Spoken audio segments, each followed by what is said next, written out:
একটা রাষ্ট্র বিগত 100 বছরে আস্তে আস্তে আস্তে আস্তে আস্তে আস্তে এমন শক্তিশালী জায়গায় চলে গেছে যাকে ডমিনেট করা এখন চারটাখানি কথা নয়। তার নাম কি? ইসরায়েল। তার নাম ইসরায়েল।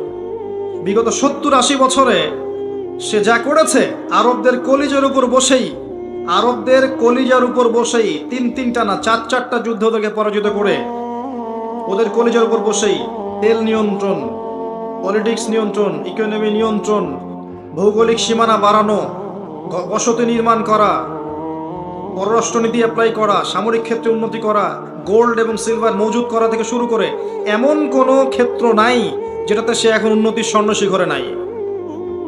তখন আমরা কি করছিলাম? আমরা জিলাপি খাচ্ছিলাম এবং খোরমা খাচ্ছিলাম। এবং আমরা কি করছিলাম দেখেন, আমরা ছিলাম ও অমুক, ও হানাফি, ও সালাফি, ও বেরলবি, ও তাবলিগ, ও জামাত, ও দেওবন্দি, ও আটরসি, ও মাইজ ভান্ডারি, এগুলোতে ছিলাম আমরা। কে কোথায় হাত বাঁধবে, কে রফুলেদান করবে কি করবে না, পাইপা লাগাবে কি লাগাবে না, মানে এগুলো আমাদের জন্য ছিল বড় জিহাদ। তখন এগুলো করে আমরা মসজিদগুলোকে ভাগ করেছি এবং ভাবখানা এমন যে আমরা খিলাফা কায়েম করেছি মাশাআল্লাহ। তো সত্যি কথা, এগুলো দুঃখের সাথেই বলছি, এগুলো আমাদের ল্যাকিং ছিল।